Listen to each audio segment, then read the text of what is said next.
This is Autoline Daily reporting on the global automotive industry. The UAW has once again failed to organize a foreign-owned plant in the South. Last week, Volkswagen hourly workers at its Chattanooga, Tennessee plant voted against joining the union. Workers at the same plant rejected joining the union in 2014 as well. But this is a big blow to the UAW. Its membership continues to dwindle, and adding VW to its ranks would have been a big boost. But now the union will focus on upcoming contract negotiations with Ford, GM, and FCA later this year. General Motors axed Hummer back in 2010, but Bloomberg reports the company is thinking about reviving the brand. But instead of being gas-guzzling SUVs, the vehicles would be all electric. At the moment, this is just an idea GM is considering as it decides which vehicles to include in its future electric lineup. But this also helps explain GM's interest in forming a joint venture with Rivian earlier this year, which eventually fell apart. But what do you think? Should Hummer be revived as an all-electric brand? From the company that revealed the secrets of the Tesla Model 3, Monroe & Associates will host an electric vehicle conference on Friday, June 21st, at its headquarters in Auburn Hills, Michigan. Monroe will provide a deep dive into the motors, batteries, and electronics of the Tesla Model 3, BMW i3, Chevrolet Bolt, and Jaguar I-Pace. Purchase tickets on Eventbrite or at leandesign.com. Only 100 spots are available.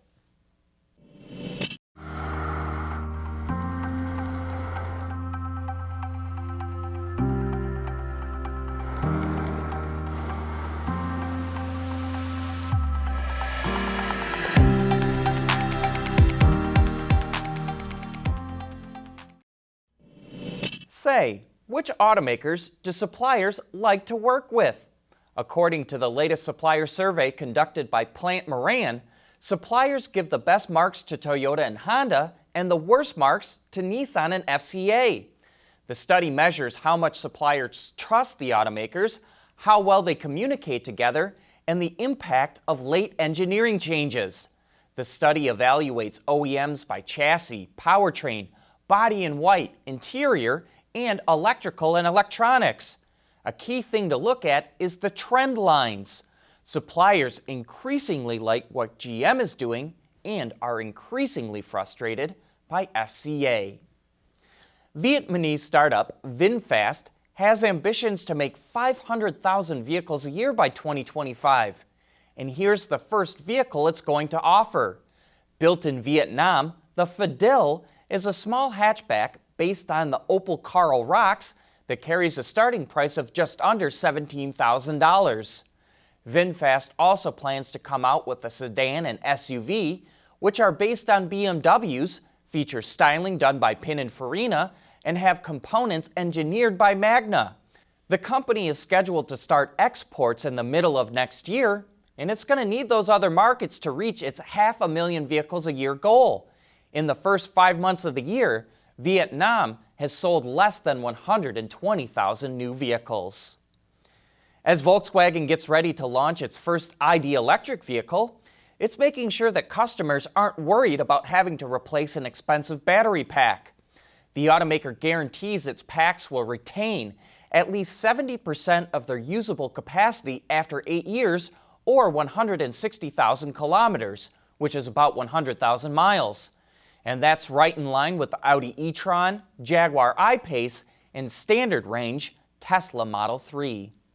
And congratulations to Toyota for its 1-2 victory at the 24 Hours of Le Mans, which secured the Drivers' World Championship in the process. Fernando Alonso, along with co-drivers Sebastian Buemi and Kazuki Nakajima, defended his title in the race, but they needed some last-minute luck to do it. Toyota's other car had a more than 2-minute lead, but was forced to pit because of a tire losing air. A faulty sensor caused the wrong tire to be changed, and the car had to come back in a second time, giving the victory to Alonso, Buemi, and Nakajima. Autoline Daily is brought to you by Bridgestone Tires, your journey, our passion, and by DuPont. transforming industries and improving lives through material science. Last month, FCA stunned the auto industry when it proposed to merge with Renault. Those talks have since fallen apart, but the deal isn't completely dead yet. On last week's Autoline After Hours, we were joined by Joe McCabe, an analyst with Auto Forecast Solutions, and he explained why he thinks the deal makes sense for the companies. The reason I like the Chrysler-Renault deal is they're not looking for killing vehicles. There's still an overlap, but they're saying, well, why don't we leverage our overlap? We have dedicated consumers. Why don't we continue to optimize our global platforms and make more and more on the same underpinnings? One example is, Chrysler and Nissan have an aging V6 the Pentastar and the VQ, right? Get rid of both of them, make a new one with direct injection and turbocharging. So now you take 2 and 1, but don't eliminate. Because the biggest fear I see is when you try to do this consolidation, you're saying we're going to cut costs because we're taking 5 vehicles down to 2. And then all of a sudden people go, well, I wanted that vehicle over there. Continue down the same brands, but find a way to cooperate so that you can maximize your supply base, you can give more volume, you can standardize better, and you can have the underpinnings, which no one really sees the underpinnings. All the hi-hat comes on and it looks like a different vehicle.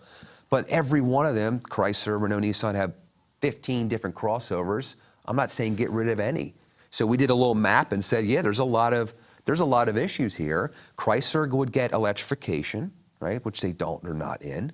Sergio was completely against it. He was losing money on every vehicle. Said, don't. So was everybody else, by the way. Right. So at least they have, just talked about it more. they'll get China influence. There's a lot of little benefits when we looked at it, as long as they don't get us hubris where one, silo of the world, whether it's Germany or France or Japan, wants to take over. That's when everything falls apart, I think. And you can watch that entire discussion right now on our website, autoline.tv, or you can find it on our YouTube channel. But that's it for today. Thanks for watching, and please join us again tomorrow.